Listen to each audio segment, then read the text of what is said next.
Elle focalise désormais toutes les attentions. C'est du moins l'information la plus importante pour les travailleurs béninois en ce début d'année 2020. La revalorisation des salaires annoncée par le gouvernement au titre de son programme d'action 2021-2026 sera sans aucun doute un facteur déterminant dans l'atténuation de la crise sociale. Si la mise en œuvre de la réforme est prévue pour cette même année, les travailleurs béninois et les centrales des confédérations syndicales continuent de se poser un tas de questions. Quel sera l'indice salarial qui va être retenu? Le salaire minimum interprofessionnel garanti sera désormais de combien?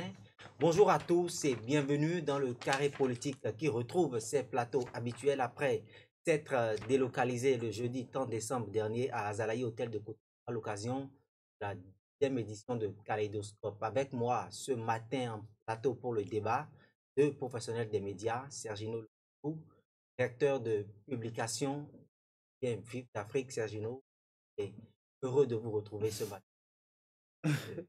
Merci Paul, bonjour à tous. Je profite pour m'éveiller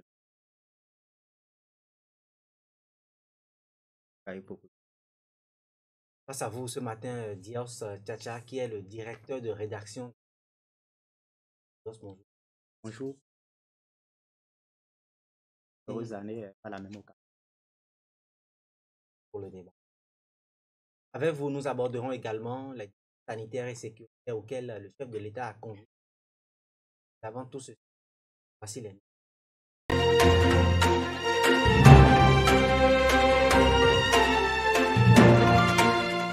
Retour en plateau, Sergino Locos, annoncé le 15 décembre dernier en Conseil des ministres, réitéré par le président Patrice Talon, son message sur l'état de la nation, l'augmentation des salaires des travailleurs sera Donc, cette 7. appel. Allons commencer par Sergino. 7 parce que les initiatives prises par le gouvernement dans le sens et de travailleurs. C'est la bienvenue. Je crois que c'est très bonne chose. Travailleurs.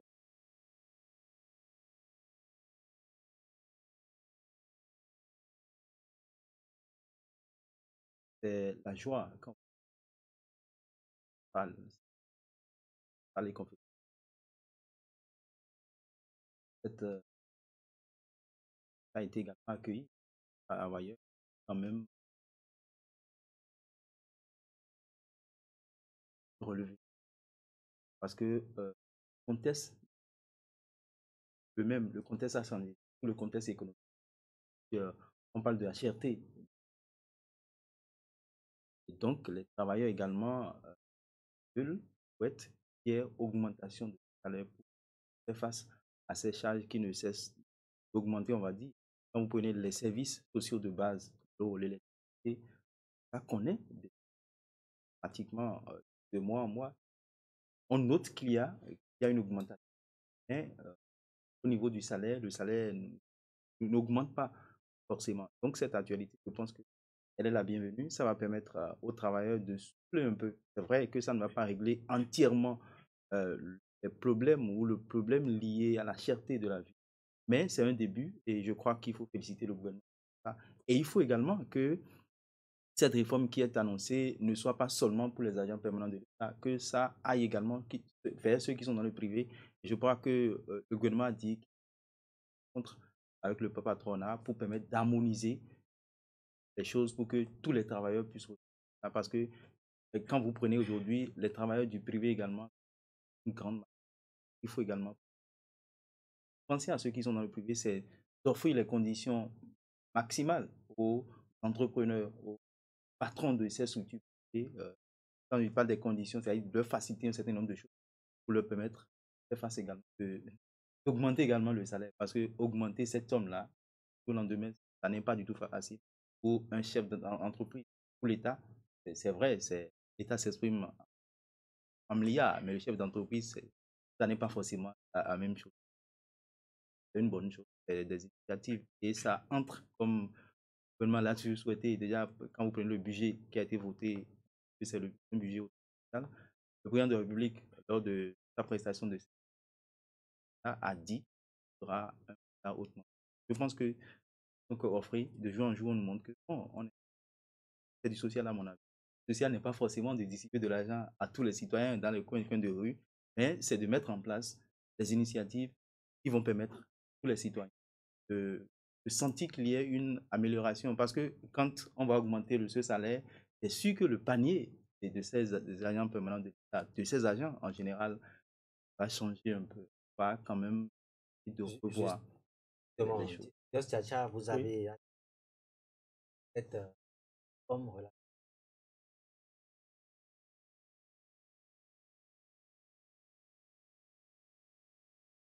Je vais, mon intervention, attribuer la note de parce que cette annonce est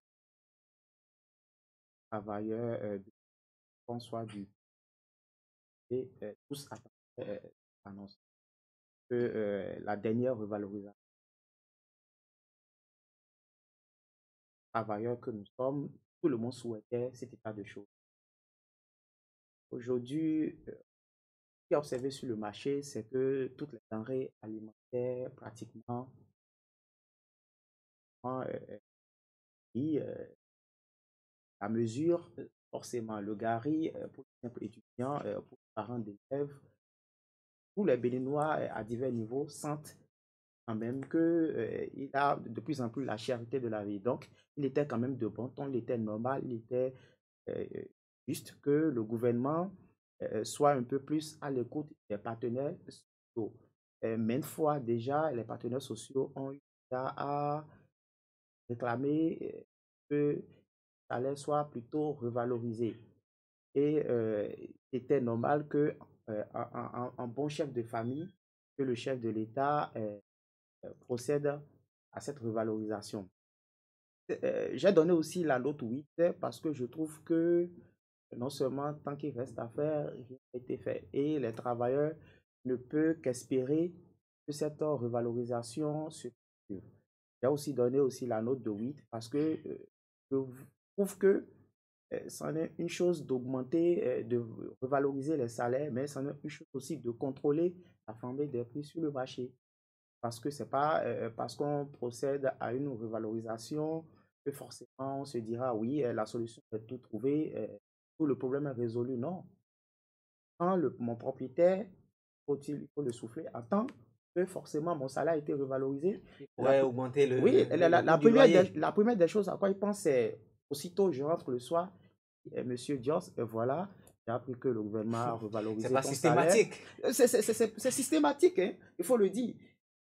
La bonne dame qui se trouve dans mon quartier, qui me vend des condiments, quand elle sera au courant de ce que mon salaire a été revalorisé, il faut quand même qu'elle puisse augmenter de 25 francs, 50 francs au gari que j'ai l'habitude de prendre. C'est de bonne guerre. Donc, il faudrait aussi qu'il y ait aussi un suivi. Le gouvernement doit essayer de procéder à un ajustement des prix sur le marché. Vous dit, revalorise nos salaires, certes, mais il faut procéder aussi d'un autre côté à un ajustement des prix pour que je sente quand même que mon salaire a été revalorisé, pour que mon pouvoir d'achat quand même me permette de payer, de subvenir convenablement à mes besoins.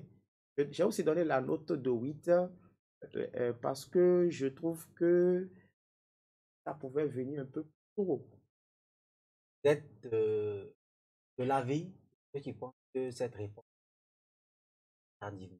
Oui, je pense que cette réforme est venue un peu tardivement, mais si déjà le chef même a dit que son second mandat sera hautement social, et bon, quand même, ces actions sont quand même les bienvenues. Mais il pouvait le faire plus tôt, parce qu'il faut le dire, de 2016 à 2021, les taxes, les impôts.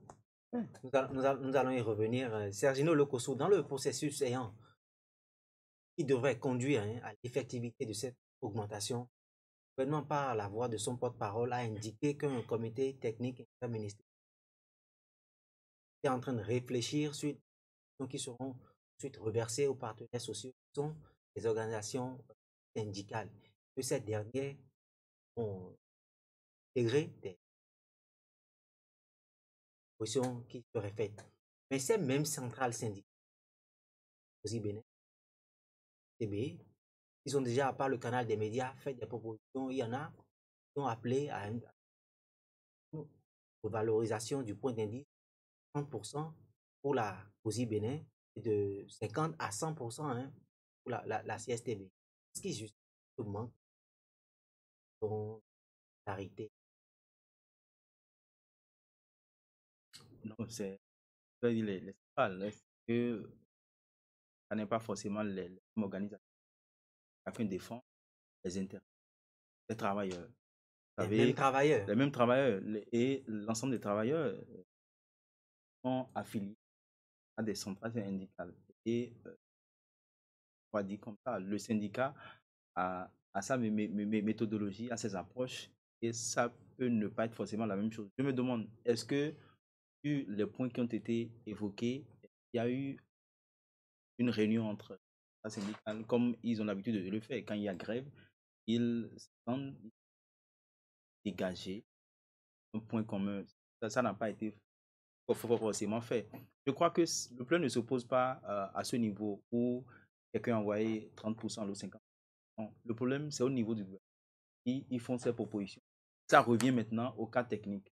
Le gouvernement, ça revient maintenant au comité qui sera mis en place par le gouvernement d'étudier les différentes propositions s'il y a lieu de.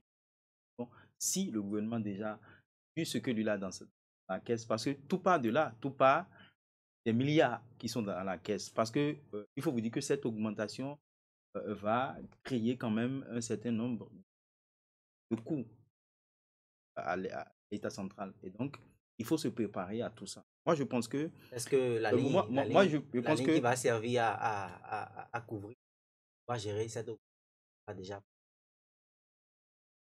je crois bien, si on nous dit que la décision sera appliquée dès 2022, c'est que dans le budget exercice de l'État 2022, c'est que la ligne est prévue dans ce budget-là et dans les autres budgets à venir, parce que c'est des droits acquis en fait. Quand on fait une augmentation, c'est que c'est un droit pour le travailleur et qu'il a ça jusqu'à la fin de sa carrière si possible. Je pense que, en gros, je crois que le comité qui sera mis en place va faire le travail comme cela sur toi. Je présume, hein, c'est mon souhait, que le travail soit fait et que effectivement les travailleurs puissent sentir cette revalorisation sur le salaire, que le salaire soit véritablement augmenté pour leur permettre de souffler un peu, de souffler un peu comme je l'ai dit au départ. Maintenant, l'autre chose, Dios l'a souligné, c'est vrai, il faut augmenter.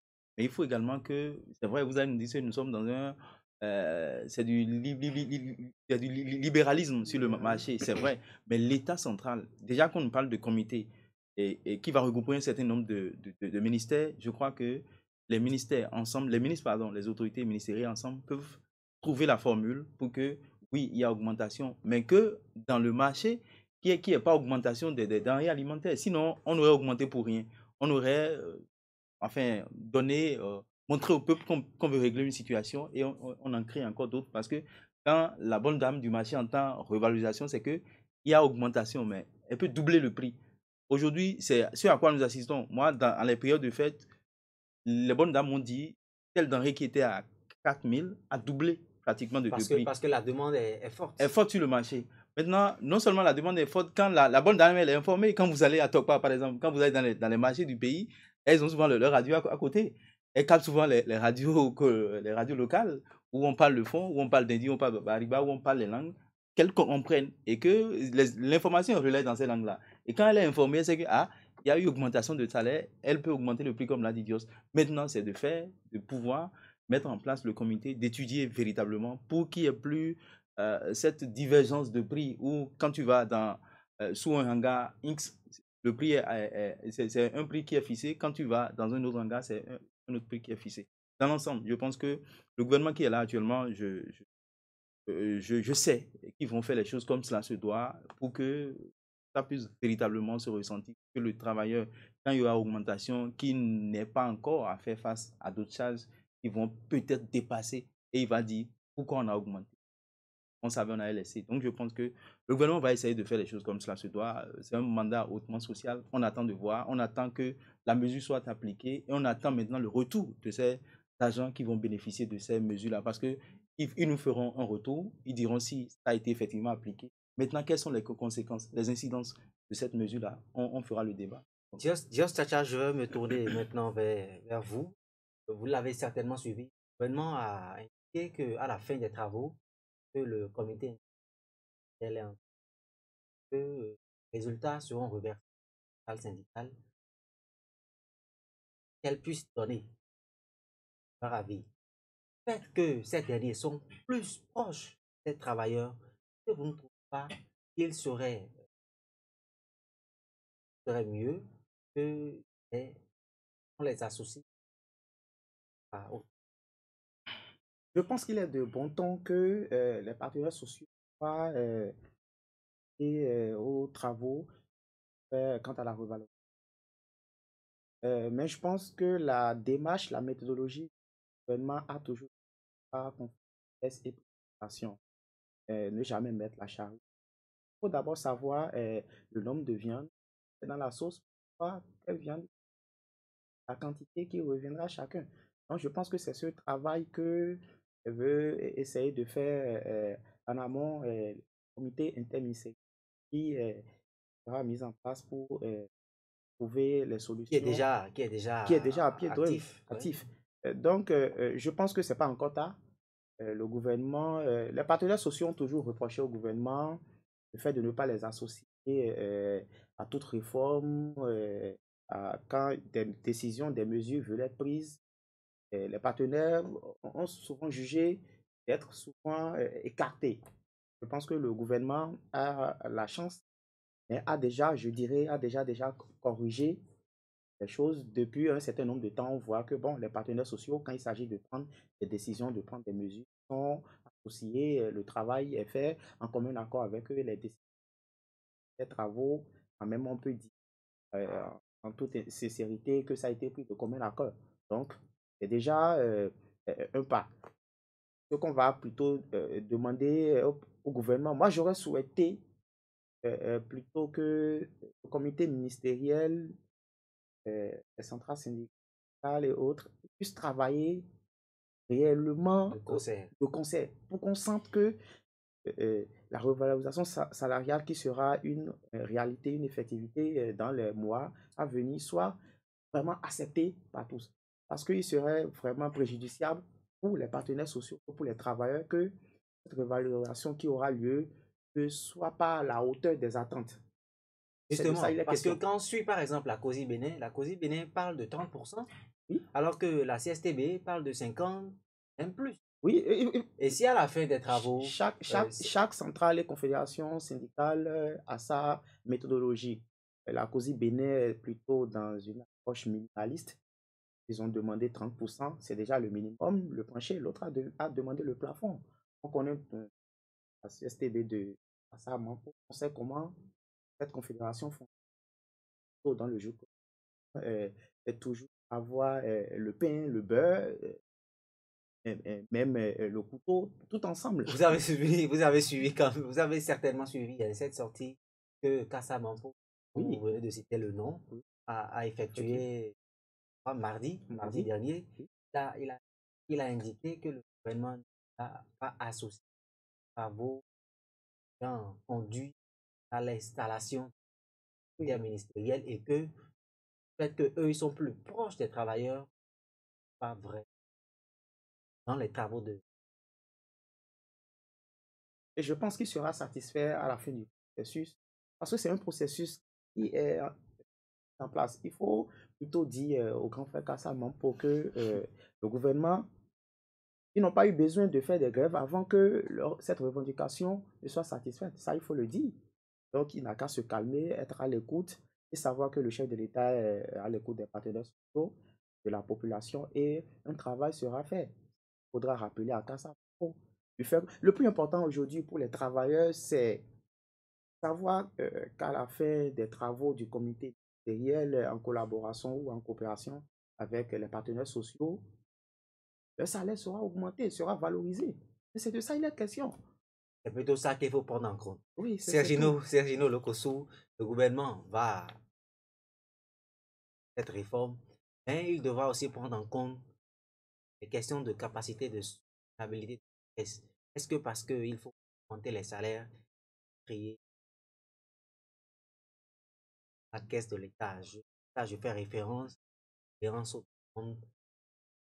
Non, je pense que la CSTB est son rôle. Demander, c'est à fond. Parce que en face, c'est l'État. Et je l'ai dit à l'entame que l'État, c'est l'État. On estime que l'État a beaucoup d'argent. Et il est énorme. Donc, les travailleurs veulent tout avoir à la fois. Dieu se l'a rappelé, le pain, le beurre, le couteau, et puis toute la table, que toute la table soit faite. C'est ce que les travailleurs exigent. Maintenant, ça revient au gouvernant par rapport à ce qu'il a dans la caisse, parce que ça n'est pas seulement ça. Il y a beaucoup de choses également.